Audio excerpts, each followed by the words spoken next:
যে আকাঙ্ক্ষা নিয়ে গণ অভ্যুত্থান হয়েছে, যার জন্য আমরা সংগ্রাম করেছি, আমার নিজের 10টি বছর নির্বাসনে গিয়েছে, তাকে আমি বৃথা দিতে দেব না। গুম কমিশন আমরা অধ্যাদেশ পাশ করি নাই, কিন্তু গুমের উপর প্রতিকার এবং গুম প্রতিরোধ আইন নিয়ে এসেছি, আগামী পার্লামেন্টে আসবে ইনশাআল্লাহ। যেটা সিস্টেমেটিক এনফোর্স ডিসঅ্যাপিয়ারেন্সের জন্য আইটিসি অ্যাক্টের বিধান আছে, সেখানে মৃত্যুদণ্ড সহ কড়া শাস্তি আছে। বাকি সবগুলো ডিফাইন করেছে আমরা গুম প্রতিকার ও গুম প্রতিরোধ আইনে, যেগুলো আপনারা আইনটা নিয়ে আসলে দেখবেন। আমরা এখনো ওয়েবসাইটে দিয়েছি, ওখানেও দেখতে পারেন।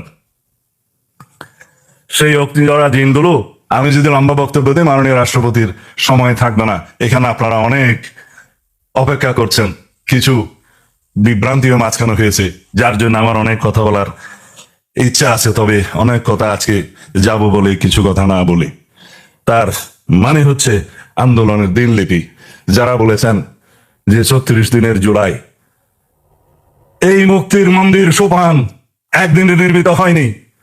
এই সোপান নির্মিত হয়েছে 2009 থেকে শুরু করে 2024 পর্যন্ত।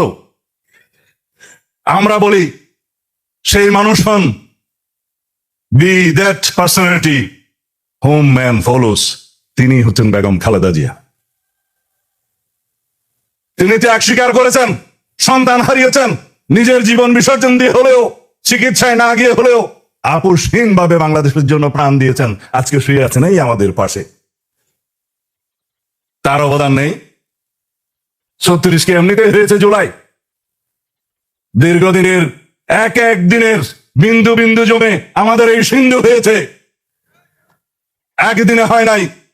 2009 থেকে 2024 পর্যন্ত বিএনপির, ছাত্র দলের, যুব দলের, অন্যান্য বিরোধী দলের, ফ্যাসিবাদ বিরোধী গণতান্ত্রিক আন্দোলনের সকল কর্মী নেতারা গুম খুন শিকার হয়েছে, হামলা মামলার শিকার হয়েছে অসংখ্য।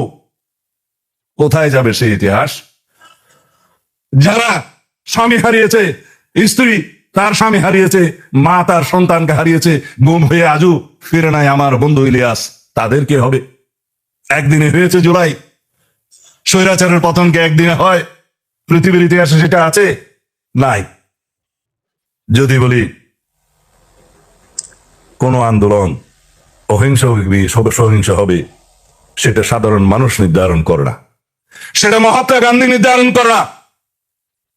এই আন্দোলন রক্তঝরা আন্দোলন, এই আন্দোলন রক্তাক্ত হবে কিনা, এই আন্দোলন সহিংস হবে কিনা, সেটা নির্ধারণ করে দিয়েছে ফ্যাসিবাদী শেখ হাসিনা। আমরা প্রতিবাদ করেছি, আমাদের ছেলেরা মেয়েরা প্রতিবাদ করেছে, শূন্য হাতে রক্তাক্ত হয়েছে, রক্তে রঞ্জিত হয়েছে, শহীদ হয়েছে, রাজপথ পিচ্ছিল করেছে, তারপরে গণ অভ্যুত্থান হয়েছে, ফ্যাসিবাদের মুক্তি হয়েছে। যখন কোনো আন্দোলন তার নিয়মতান্ত্রিক গণতান্ত্রিক পদ্ধতিতে পরিচালিত হতে দেয়া হয় না, তখন ইনএভিটেবল হয়ে যায়, অপরিহার্য হয়ে যায় সহিংস রক্তাক্ত আন্দোলনের। সেটাই হয়েছে বাংলাদেশে।